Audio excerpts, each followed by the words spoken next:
part to my Graham's Law instructions. So once again, just as a reminder, your formula is on the top left, rate A over rate B, molar mass B over molar mass A. Remember, your square roots will be working on, this is number 6. So you remember the packet that has your formulas, all of your formulas in the front. The packet that has all of the formulas in the front, this is on number 6. Let's go ahead and read that.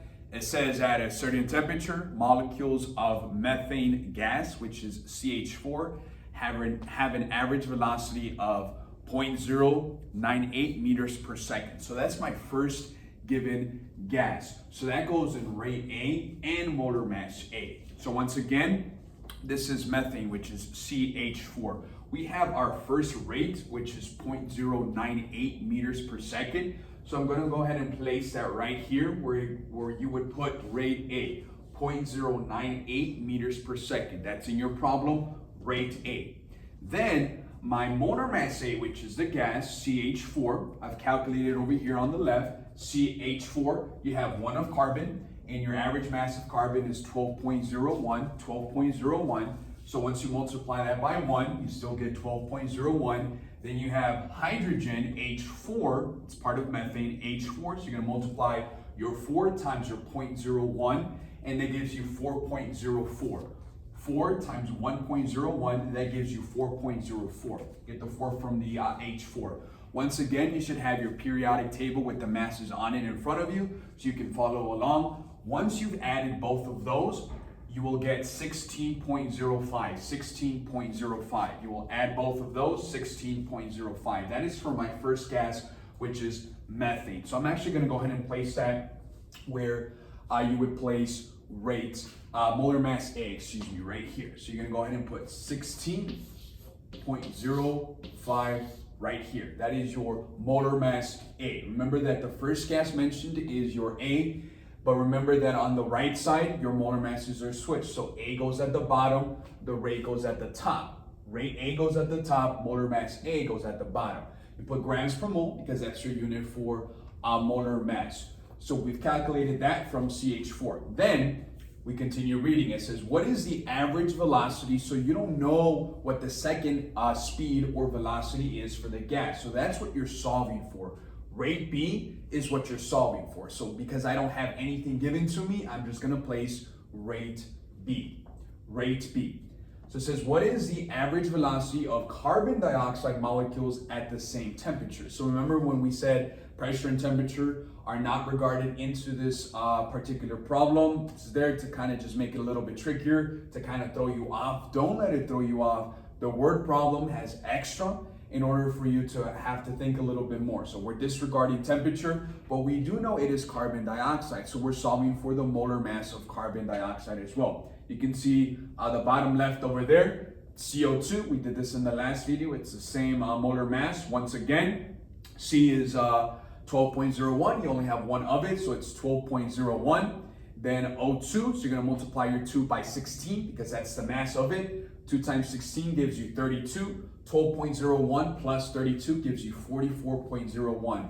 44.01, that's my molar mass B. So I'm gonna go ahead and place this up here. 44.01, again, grams per mole. So let's recap. You have rate A, which is given to you in the problem. Rate B, that's what you're solving for. Molar mass B, which is carbon dioxide, over molar mass A, which is methane, CH4.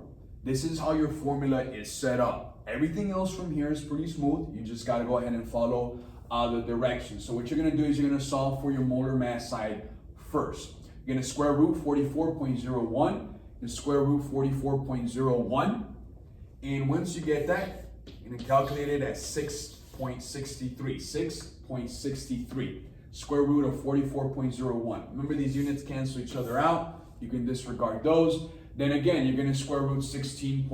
16.05, square root that, and that's going to give you 4.006. You'll notice that typically we want to stick to 2 numbers after the decimal place because they are both zeros. We're going to use the third number, which is a 6. So these are both the square roots of both of these. 6.63, 4.006. Once you figured out the square roots, you're going to go ahead and divide. We're gonna go ahead and divide 6.63 by 4.006, and that's going to give me 1.66. This is why I put the arrow over here, 1.66. This divided by this gives me 1.66. That's where we're at right now. We're not done with the problem. In the last video, remember that's where we stopped, but now you actually have a rate. So I've set up my problem once again. This formula is the same down here, except it looks a lot shorter because I've already condensed this entire side. I figured out my square roots and I've divided 1.66. Now, because my rate B is at the bottom and I'm using a fraction form, I'm also going to make my right side a fraction as well. Safe to say I can put a 1 under any number and it doesn't change the value. So I've placed a 1 under it so that both sides are equal and I can easily solve for rate B. So make sure that you put it under or over a 1 in order for both sides to be a fraction, and so you can solve for rate B. So again, this is rate A over rate B, and these are your molar masses. This is from dividing both of these. 1.66 is the answer when you divide 6.63 by 4.006, 1.66.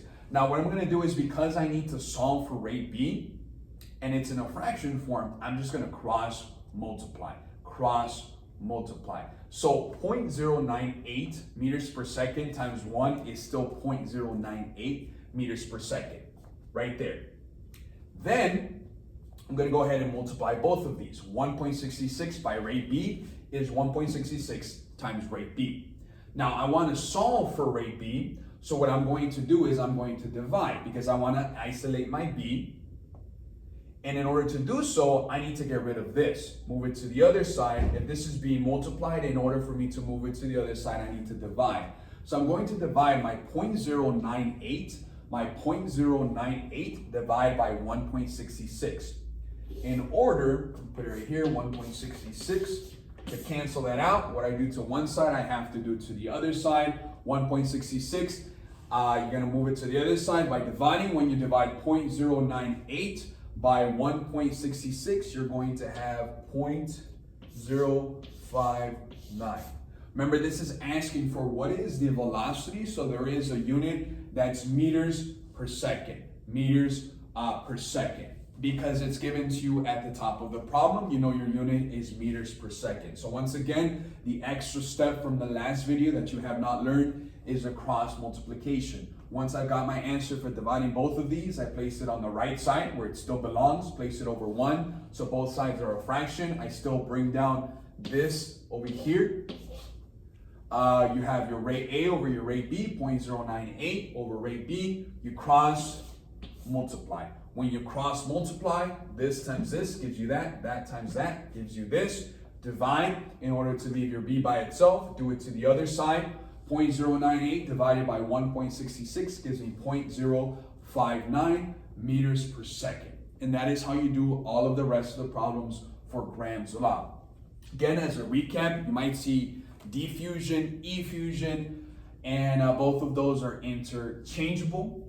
And then also remember that if it says there's a relative rate, it probably means that both rates are the same, and therefore you don't have to calculate that side.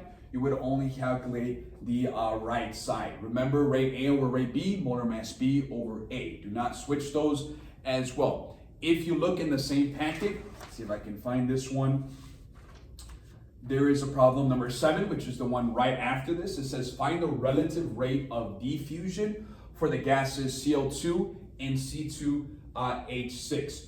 So because of that, you don't have an actual rate. It says that both of them are relative rates, so you would only work on the right side of molar masses. So that's a lot easier than this one. This one actually mentions the rates for you, so you would go ahead and put both of those on both sides, okay? So once again, follow the formula exactly how it is. Follow the steps, step by step. Work on one side first, which is usually your right side. Then go ahead and factor it into your left side. If you need to divide, obviously, first do your square roots, then divide. Once you have your answer, you need to cross multiply. Go ahead and do so. This works every single time. You want to isolate what you're solving for, whether it's rate A or rate B. And remember to switch your molar masses in the formula. Remember to put B over A and then A over B when it comes to your rates. And that's Graham's law once again. You'll be quizzed on this. sometime this week. I'll let you know. And then this is in addition to your ideal gas law, which is PV equals nRT, and then your 4 previous laws, which involve pressure, volume, and temperature. You'll have a recap test at the end of the week on all of the gas laws. So please make sure if you need to come back and watch that you do so. You've got plenty of practice. I was given to you last week on Thursday as well. You need to come pick it up, do so. And all of that practice is in order for you to be able to understand how to do these problems once we have that test at the end of the week.